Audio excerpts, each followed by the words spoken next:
Spurs won a Premier League home game for the first time since December to secure their survival at the expense of London rivals West Ham. After the game, defender Mickey van der Ven admitted the whole situation was a bit embarrassing. Yeah, obviously it's unacceptable that the last game of the season we're playing for relegation. Obviously, if you look at this club, Spurs is a massive club with some unbelievable players, with some unbelievable fans. If you look at the stadium today as well. Yeah, obviously it was a bit embarrassing to let it come to the final day, but we did it, and I think that's the most important.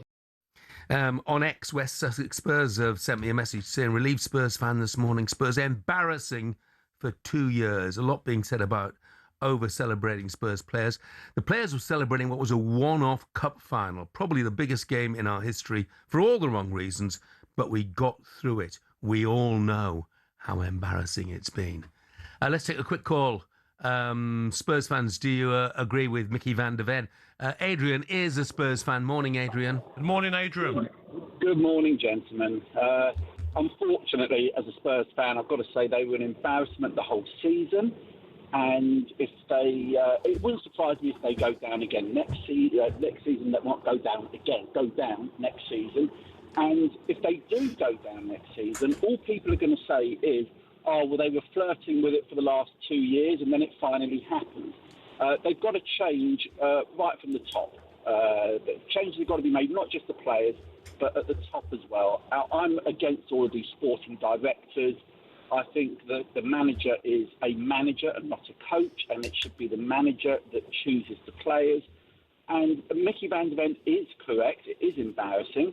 And celebrating like you've won the FA Cup when all you've actually done is just struggled by the barest margin to stay up is a bit of a disgrace.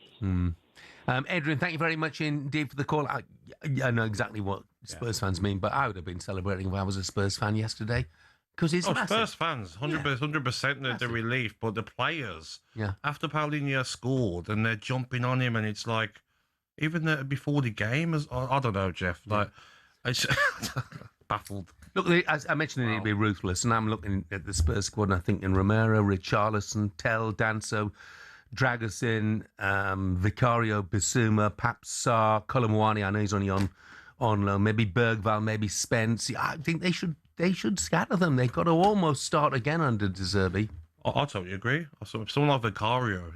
Dear Lord, I would ban him from the training grounds, the entrance, change his pass so he can't get in. Like, you are not welcome. Some of these players are a disgrace. 2 seasons in a row. And the way they're celebrating yesterday should be going around the ground saying, sorry, we put you through hell this season. You've been a laughing stock of the Premier League. Celebrating. They're probably only celebrating because the money don't go down. That's probably why they're celebrating. Oh, 100 grand a week doesn't go down to 50. That's why they're celebrating, most of them. You old cynic, you. Olivia is back with us. Hi again, Olivia. Hello, and we are going to We're going to go back to the other end of the table. We're going to forget Spurs at the bottom, because it was a day to remember for Bournemouth, for Sunderland, and for Brighton. Let's start with Bournemouth and Sunderland. For Bournemouth, a club that are so well run that when they lose their players, they replace them with hidden gems.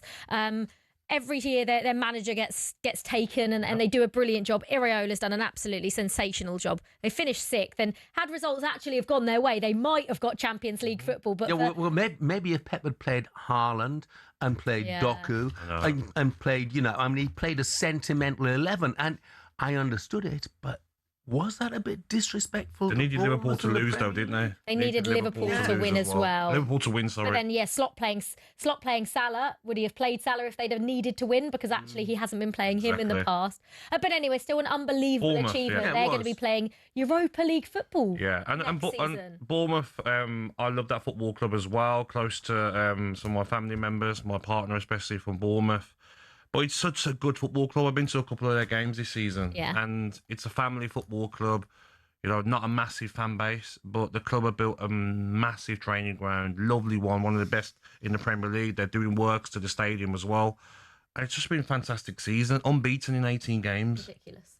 Like, that squad of players, after losing Howson, losing Kirkes halfway through the season, Semenyu's gone. They've been fantastic. And the recruitment at Bournemouth has been something else. And that's without being, a party pooper. That's their issue again. They're going to lose Senesi. We know he's going. They need Rayan. Can you keep hold of Rayan as well? Well, I think he's just arrived and he's very much an unfinished product. But Krupi, on the other hand, he'll have suitors as well. So that was fantastic. And I just say when we're talking about sides who made Europe, I want to mention one who didn't, which was Brentford.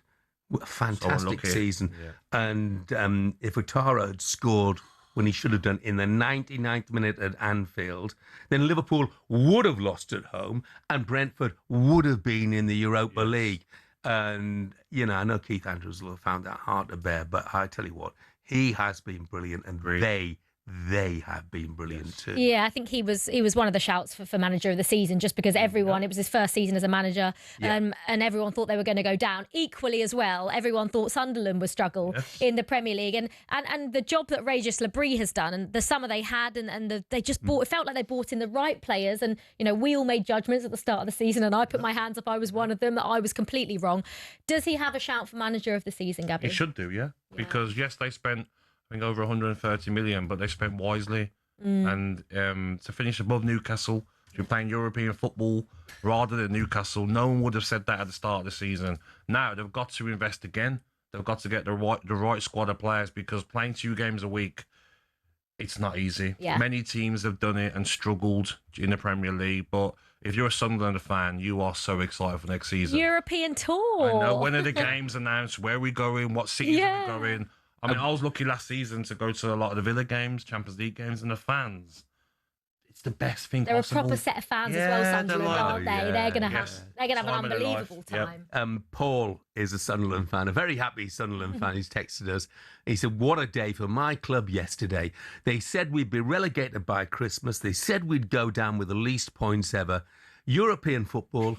Took points off most of the big 6 and a double over our bitter rivals. Hope the Newcastle fans enjoyed the tube ride home from Fulham yesterday, hearing "Mind the Gap" at every stop. What a season, what a club. And the missus has said I can go on the European tour. Away the lads. Hey, Paul, brilliant. Thank you, mate. Yeah. They did, by the way. One of the things about them is They did the double over Chelsea, double over Newcastle, importantly, but they took points off all the big boys. Arsenal, City, Man United, Villa, Liverpool, they got points off all of them. Who could have imagined Turned into a fortress, didn't they, Stadium of Light? Yeah, they've been absolutely brilliant. Do you think, obviously, when you look at English teams in Europe and starting from, West Ham winning the Conference League, Chelsea winning the Conference League, Villa winning the Europa League, Palace could potentially win the Conference League on Wednesday. Do you feel like, Jeff, with these teams in Europe now, with Brighton especially, I think, in the Conference League, that England can go on and dominate these European competitions? Probably, yeah. Yeah, I mean, probably. We've done it this season, and there's no real reason why we shouldn't do it next season. I would have had the little rider in terms of the Europa League in particular. That, as Gabby said, Sunderland are going to need to strengthen to compete on 2 fronts, and Bournemouth likewise with a much smaller squad and a new manager.